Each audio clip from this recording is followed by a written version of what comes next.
నవలా పఠనం కుల దురంకార హత్యలపై నవల మధులత 10వ భాగం. అగ్రకులస్థురాలైనటువంటి మధులత దళితుడు అయినటువంటి నవీన్ని వివాహం చేసుకోవాలని నిర్ణయించుకుంటుంది. వారి వివాహం జరిగిందా, ఎలా జరిగింది ఈ భాగంలో చూద్దాం. పలహారాల తర్వాత పూర్ణచంద్రరావు బయటకు వెళ్ళిపోయాడు. అది గమనించి మధు క్రిందికి దిగి వచ్చింది. ఏమిటి, నువ్వు ఇంకా కాలేజీ పోలేదా అని అడిగింది వాళ్ళ అమ్మ. తర్వాత వెళ్తాను, నాకు ఒక విషయం చెప్పమ్మా. అంతా మీ ఇష్టమేనా? నేనెందుకు యూఎస్ వెళ్ళిన తర్వాత పెళ్లి చేసుకోకూడదు? అప్పటికి నా చదువు అంతా పూర్తవుతుంది కదా. ఇప్పుడు ఎందుకు కాకూడదు?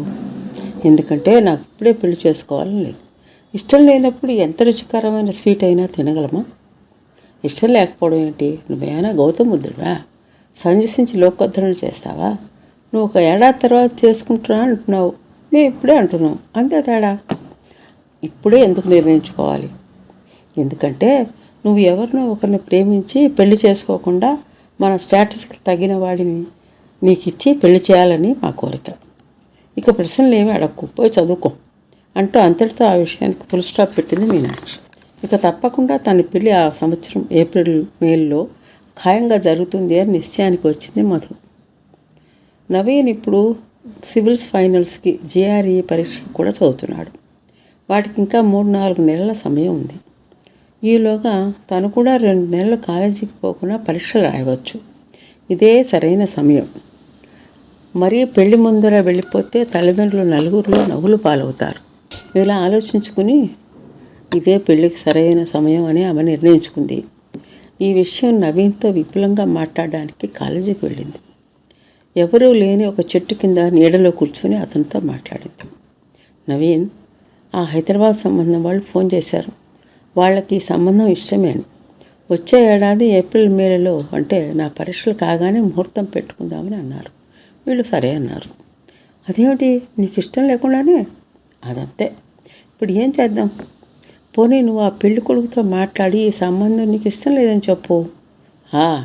అలా నేను చెప్పగానే ఆ వార్త కాస్త మా వాళ్ళకి చేరుతుంది. మా వాళ్ళు నువ్వు అనుకున్నంత త్యాగమూర్తులు, విశాల హృదయులు కారు. ఈ విషయం తెలిసి ఊరుకుందుకు. అంతా విని నవీన్ ఒకటే అన్నాడు. నాకు 2 విషయాలు ముఖ్యం. 1 నీ ఫైనల్ పరీక్షలు, 2 నా ఇంటర్వ్యూ.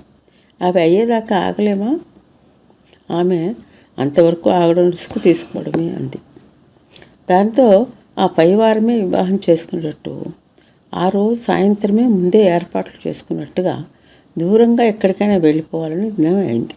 ఆ నిర్ణయం అయిన తర్వాత నవీన్ భానుమతి మేడంని కలిసి వివాహం ఆ తర్వాత సోమవారం నాడు ఆర్య సమాజ మండపంలో ఉదయం 11 గంటలకు జరిగేటట్టుగా ఏర్పాటు చేశాడు. 3-4 సంఘ సభ్యులు వివాహానికి హాజరవుతారు.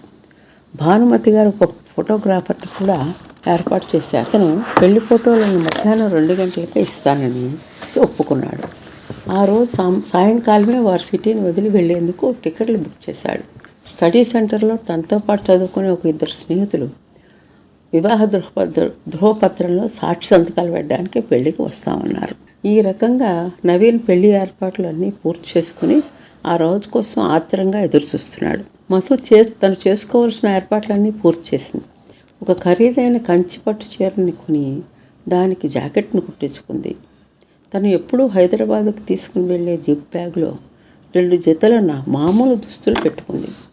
ఒక 10 బంగారు గాజులు తీసి బట్టల మధ్యలో పెట్టుకుంది. తన దగ్గర ఉన్న డబ్బు అంతా లెక్క చూస్తే 50,000 ఉంది. మరొక 50,000 బ్యాంక్ నుంచి డ్రా చేసింది. తను కాలేజీలో ఫ్యాన్సీ డ్రెస్ పోటీకి వేసుకున్న రాజస్థానీ చీర, జాకెట్టు, గిల్ట్ నగలను జాగ్రత్తగా ఒక బ్యాగులో పెట్టి బట్టలతో పాటు పెట్టుకుంది. ఇంకా మధు హైదరాబాద్కు వెళ్ళడానికి 3 రోజులే మిగిలి ఉన్నాయి.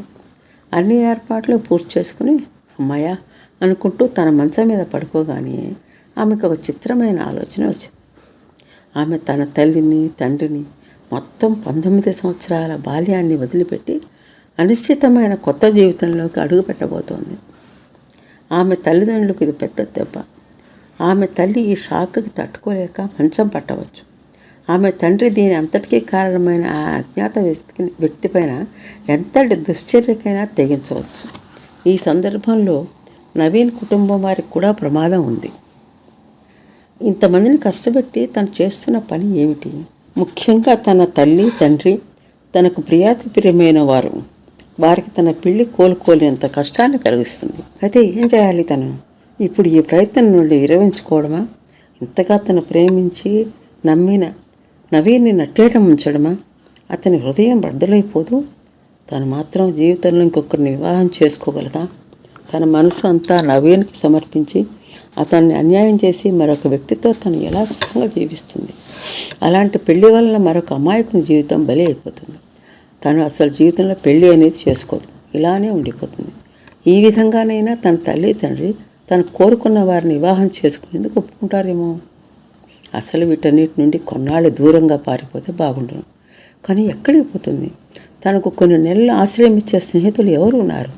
అందరూ తన తండ్రికి భయపడతారు. అది జరిగే పని కాదు. దానిని ఎలా అయినా పూర్తి చేసి ఈ సాహసాన్ని విజయవంతం చేయాల్సిందే. తన పెళ్ళి అయిన కొన్నాళ్లకు తన తండ్రులకు తను కనపడకపోయేసరికి ఈ కోపతాపాలన్నీ తగ్గిపోతాయి. కొద్ది రోజులకే తను కనపడితే చాలు అనే పరిస్థితి వస్తుంది. ఇక అప్పుడు నవీన్ని కూడా హాని చేసే పరిస్థితి ఉండదు.